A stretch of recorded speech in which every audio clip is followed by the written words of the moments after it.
Hi and welcome to Biz Today. I am Nazareen Ebrahim. This is your weekly show of everything entrepreneurial. We make sure to get the best experts in studio, be they leaders in the field of entrepreneurship or experts in the particular topics that they're talking about. It could be management, accounts, marketing for your business, latest PE trends, or whatever that an entrepreneur needs to know in order to get their business going. Today we have a success story in studio. We've got Vishal Maharaj. He is the CEO of Deen Media, but also coming from a medical background, this clinical technologist, if I'm right, he's specializing in cardiology and he's also a businessman because he founded Heartbeat Logistics. It's an interesting mix of things for an entrepreneur to be, so I'm very interested to hear his story today, and I'm sure it's one that's going to inspire you. Stay tuned. Vishal, welcome to Biz Today. It's such a pleasure to finally have you in studio. Thanks, Naz. It's an absolute pleasure to be here. I'm glad that you're sharing your story with us today. You've got a very interesting background, and also now you're a businessman. So I want our viewers to take away today the different lessons you've learned along the way. You come from a medical background. That's correct. Tell us more. I've specialized in cardiology as a clinical technologist for the last 19 years, 3 years being at provincial and 16 years being in private practice. And unfortunately, I fell ill in 2014 and I couldn't return to my practice, most disappointingly, because it's something I felt very strongly about, and my heart was in cardiology. I enjoyed every bit of what I did. I've had a good rapport with my patients, with doctors, and it's something I miss a lot, but I had to close off practice because of my ill health. Unfortunately, and ironically enough, it was related to my heart as well that I ended up closing up my practice. I picked up some sort of virus that attacks the heart and attacks the muscles and joints of the body. And because your heart is regarded as a muscle, the virus had damaged my heart pretty badly, and I needed to have a pacemaker put in. And my heart function dropped quite a lot. So I couldn't go back to practice because my insurance, for my practice indemnity insurance, it's insurance that you have to protect yourself against any claims from patients. They had refused to cover me because of my ill health. And I just had so many other surgical procedures done since then. I just couldn't go back to practice. And then finally I was medically boarded off by the specialist in cardiology. Sure. But yeah, being in practice has taught me a lot, and although it was a medical practice, you got to understand that being in business, there's a certain amount of commerce and financials that go into running a successful practice. And I think starting off a medical practice in 2001 kind of prepped me for getting into business per se. Sure. And as much as I enjoyed the medical field, there's a big component of how to run a successful business, whether it's medical practice or a non-medical practice, but the aspect of taxes and VAT and salaries and PAYE and WC all comes into play as well. So I think that kind of prepped me in a way to accept what business practices are all about. And that's what got me ready to accept businesses out of the medical field and take them on as a challenge. To see how successful we could really be in it. And that's how I started Heartbeat Logistics in 2007. Right. And that was about 6 years after I started medical practice. And it was just by chance. I always never wanted to keep all my eggs in one basket for whatever reason. And I just think it played out well for me in the sense that I ended up getting ill and I had to leave my source or my profession per se. And I then had to fall back on pursue another business. Absolutely. And that's how I started Heartbeat Logistics in 2007. And then I just kind of grew from one truck to a few. And currently I'm sitting at 6 trucks with superlean taut liners and triaxles for container work. And we deliver all throughout South Africa within the borders of South Africa, which is managed by managers and in my home base in Clearwood. And yeah, that's how, and that has given me the, I think, the more in-depth experience of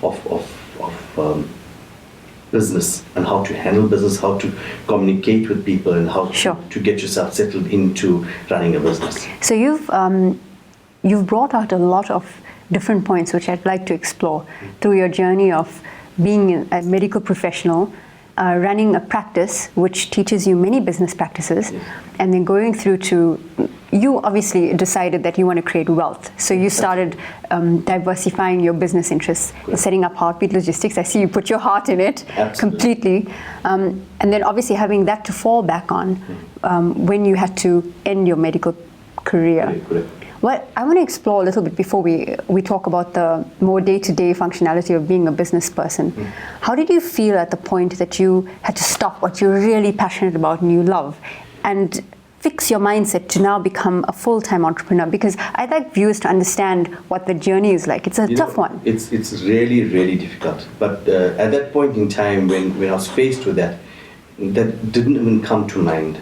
I just wanted to be able to live and continue breathing, to be able to see my kids grow. I've got two small daughters. Gia is my elder daughter, and Ziva is my younger one. And when I fell ill, Gia was 7 and Ziva was like 2 years old. And I just wanted to be able to still be there for them, whether I'm in business or not in business. But at that point, you don't care about all of that. You just want to be able to function as a human being again, be able to breathe and see your kids grow. And that was my priority, and with the support of my wife and my family, I kind of dissociated myself completely from all business aspect, completely, only because I needed to concentrate on my health and my recovery. But also I just didn't have the energy, I didn't have the capability to go back to doing that, So when the point did arrive that I had to give up on my medical practice, to date, it's still a very sore point. I think about my colleagues and my doctor friends and my patients.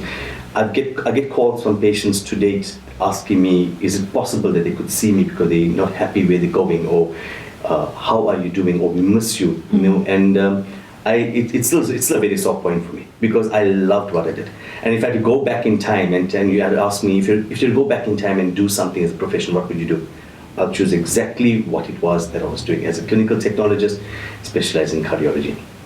And when I had to close off practice, it was one of the most traumatic psychological experiences for me to deal with. And now that I see my colleagues there and they're doing it, I still kind of ask questions, and we know that technology is so fast-paced. There's so many new developments that come up within the medical field. Sure. And I've always been on top of things, and now to know that you've been left behind because that field's going rapidly ahead, it's not something you can digest easily. But I try and keep myself busy now with the limited energies that I have, or the limited time I spend. I just try to keep my mind busy, just so that I don't go back to thinking about yesteryears as being a clinical technologist. I'm sure that experience and the energy of the emotion of that energy that you felt, once you were able to join your second business, Heartbeat Logistics, you took that full force into that business. What was the experience like joining that? It's a completely different field altogether. You must know you're dealing with cardiology, people's lives at stake. You're on call 24/7 for emergencies. You start your mornings early, really early. Sometimes you're in theatre at 6 o'clock. You finish your theatre sometimes at 11, 12. Sometimes you get called to emergencies 1, 2 in the morning, in the still of the night, freezing cold winter mornings, and you've gone out. So it was a complete life change for me to not be doing that anymore, Whether it was my body's way of calling out for help to say, stop, I don't know, but I gave it my all. And people know me, probably thought I slept over at the hospitals because my car was there early in the morning when they got there, and my car was still there late at night when they left. My car was back there early morning when they got back at work, So it was enjoyable, and I loved what I did, and I never for once thought it to be work, because it was for me the way I could give back, impart my knowledge to my patients, and see patients become really well from being critically ill, not knowing at some point in life I'm going to be one of those patients, So when I had to give up the practice, I think the aspect of the long hours and the late nights were a positive side of it, but your passion is always going to be medicine. And now to go on to something that's transport related, as in heartbeat logistics, it's completely different. You know, it's something that I don't know much about. Well, I've learned in the years that I've started, but it's something you don't know much about. You see guys running trucks, and you want to own a truck as you want to own a car when you're growing up as a child. But with that comes all the responsibilities. Yeah. You know, and it's not easy. It's just not easy. Like every other business, it's a cutthroat market out there. So it was something that I had to get used to. I knew the business aspect of it being, you got to earn the money, you got to pay the taxes, you got to pay the VAT, you got to pay staff, you got to control staff. That's a generic for any business.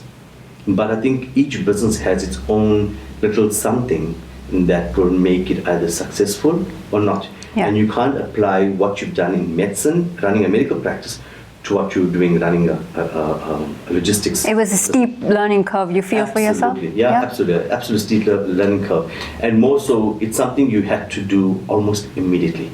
Because as long as I was in medical practice, I knew I was going to retire there. So I had set up my practice, three practices at 3 of the major hospitals. I had staff working for me, clinical technologists that were registered under my practice, but were staff that earned a salary for the work they've done. And you know, you were comfortable there. You never thought for once that you're going to have to give this all up and start concentrating on logistics or some other business that you don't understand much about. I really enjoy listening to this kind of challenge you faced. Yeah.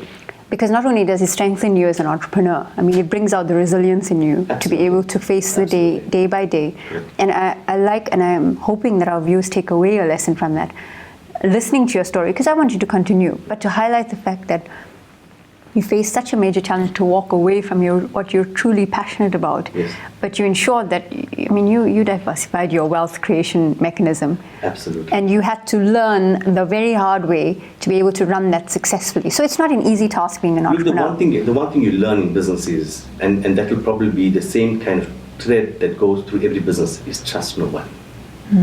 Okay, you trust absolutely no one. You don't trust your best friend, you don't trust your enemies, but you trust absolutely no one.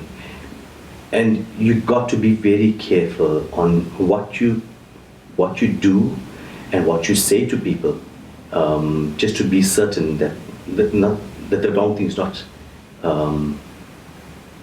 accepted or conveyed across to them. And you just don't trust anyone. But in saying that, the entire aspect of business is you got to be at it, because you know where you want the business to go. You may not understand the finer points of it, but you know that you need to employ the people that understand that particular business itself. Let them do what they do best, and you oversee from a business point of view, from a business plan, where you want the business to go and what you need to do, and make sure that the person who understands the logistics, your managers, you've taken them on because that's what they're good at. They need to run that, but you need to run the business side of it. So you have to monitor from that end to make sure that your business plan you put in place is going accordingly, and that the managers are running or doing what they need to do in line with what your business plan was forecasted to be. If you've just tuned in, we're speaking to our success story for the week, Vishal Maharaj. He is a clinical technologist specializing in cardiology, so coming from a medical background, but now owner of Heartbeat Logistics and also founder of Megazone Media, which we're going to talk about more after the break. Stay tuned.